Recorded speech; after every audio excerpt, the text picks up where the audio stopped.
Futuro simple. Lo vamos a utilizar para expresar o predecir una acción en el futuro. Y cuando estemos hablando de los pronombres personales I, yo y we, aparte de expresar futuro, también lo podemos utilizar con estos dos pronombres para expresar una decisión espontánea. Con los ejemplos lo vamos a ver. Quiero que vean la secuencia cronológica o cómo se enlazan los tiempos gramaticales que hemos visto anteriormente con el futuro simple.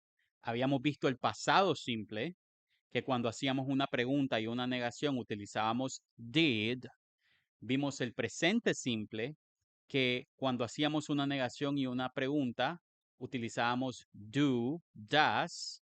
Y en el caso del futuro simple, vamos a utilizar el auxiliar will.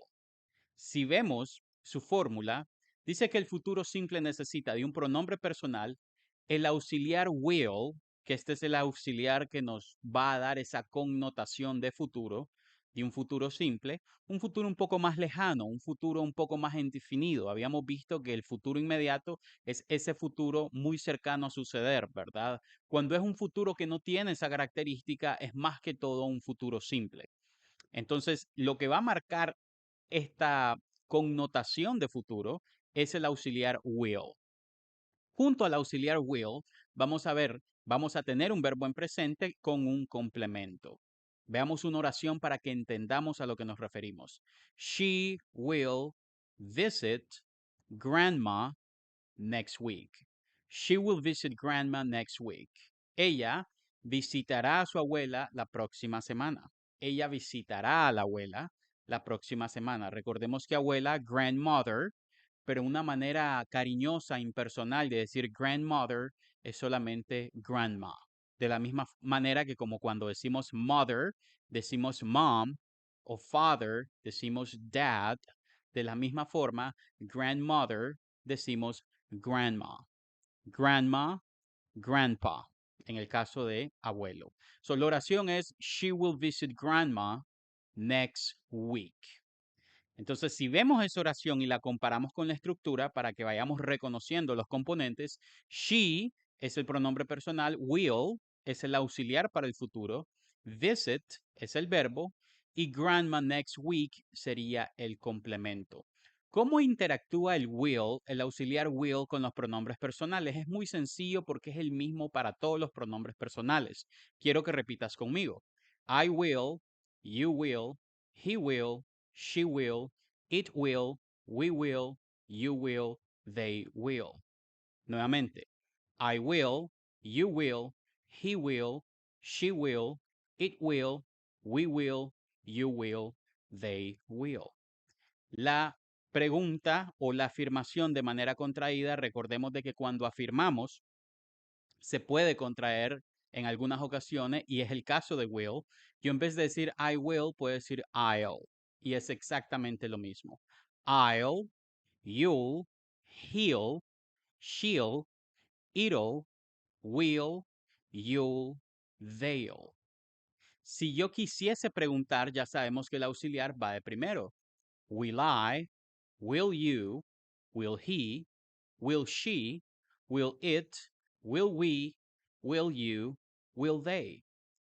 Si quiero negar, I will not, you will not, he will not, she will not, it will not, we will not, you will not, they will not. Y recordemos de que la contracción se puede hacer con will y con not, y en este caso se dice want. I want, you want, he want, she want, it want, we want, you want, they want. Es igual a decir will not, solamente que de manera contraída. Veamos entonces algunos ejemplos para que entendamos las tres dimensiones, la afirmación, la pregunta y la negación. Dice, ella limpiará su cuarto este fin de semana. She will clean her room this weekend. She will clean her room this weekend. Question, will she clean her room this weekend? Negative, she will not clean her room this weekend. Another example, the train will arrive at 6 p.m.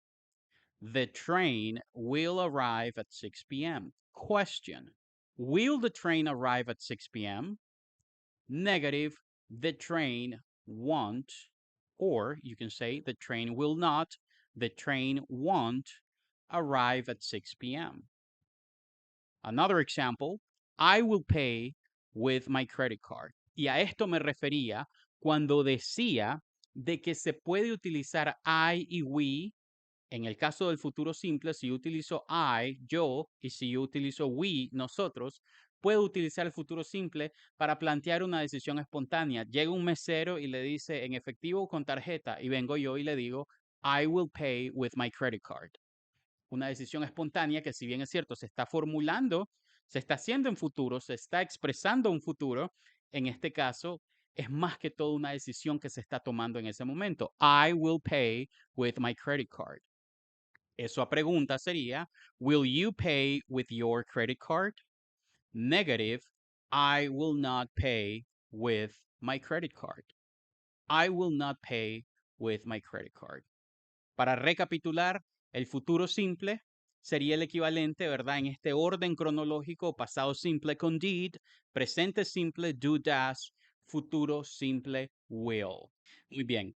Hemos visto hasta el momento una serie de oraciones, una serie de estructuras gramaticales que antes de continuar necesitamos repasarlas.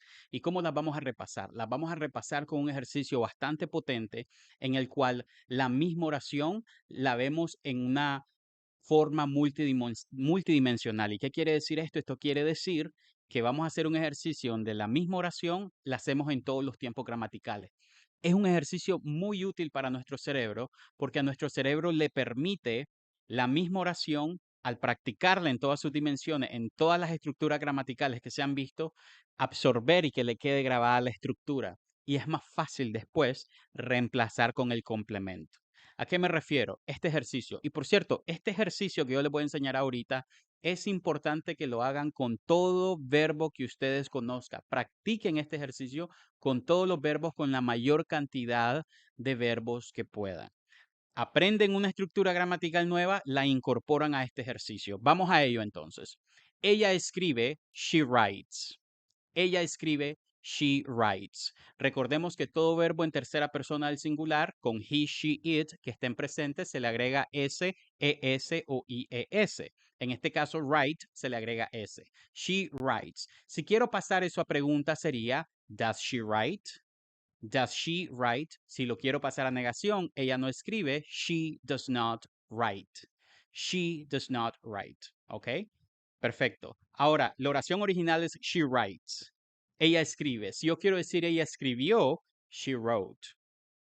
She wrote. El verbo to write es un verbo irregular. Recordemos que los verbos irregulares no tienen esta regla de que todo verbo en pasado tiene la terminación ed. No lo tiene, es irregular. She wrote. Si yo quiero hacer esto pregunta es, did she write? Recordemos, el did toma toda la función de representar el pasado y el verbo vuelve a su forma base. A pregunta, did she write? Negación, she did not write. She did not write. Sigamos. Ella está escribiendo, she is writing. Ella estaba escribiendo, she was writing. Ella va a escribir, she is going to write. Ella iba a escribir, she was going to write. Ella puede escribir, she can write. O she is able to write. Ella pudo escribir, she could write. O she was able to write. Porque recordemos que el to be able to se aplica tanto en presente como en pasado. Ella está a punto de escribir, she is about to write. Ella estuvo a punto de escribir, she was about to write. Miren la diferencia. Ella está a punto de escribir, she is about to write. Ella estuvo a punto de escribir, she was about to write. Ella ha escrito, she has written. She has written. She has written. Ella escribirá, she will write. She will write. Acabamos de ver 14 diferentes oraciones con el mismo verbo, pero en todos los tiempos gramaticales y con todas las estructuras que hemos visto en el momento. En este ejercicio acabamos de hacer 14. Ella escribe, she writes. Ella escribió, she wrote. Ella está escribiendo, she's writing. Ella estaba escribiendo, she was writing, etcétera. Este ejercicio es importantísimo que ustedes lo hagan porque les va a aumentar su nivel de fluidez. Si lo hacemos desde el inicio, los resultados van a ser muy satisfactorios desde una edad muy temprana que se comience a estudiar el idioma. Así que háganlo, practiquen y van a ver cómo obtienen resultados. Recuerda suscribirte a nuestro canal y activar las notificaciones para estar al tanto de todo nuestro contenido. De igual forma, recuerda dejar en los comentarios cualquier tema o aspecto del idioma inglés que te gustaría que abordáramos en nuestros siguientes videos.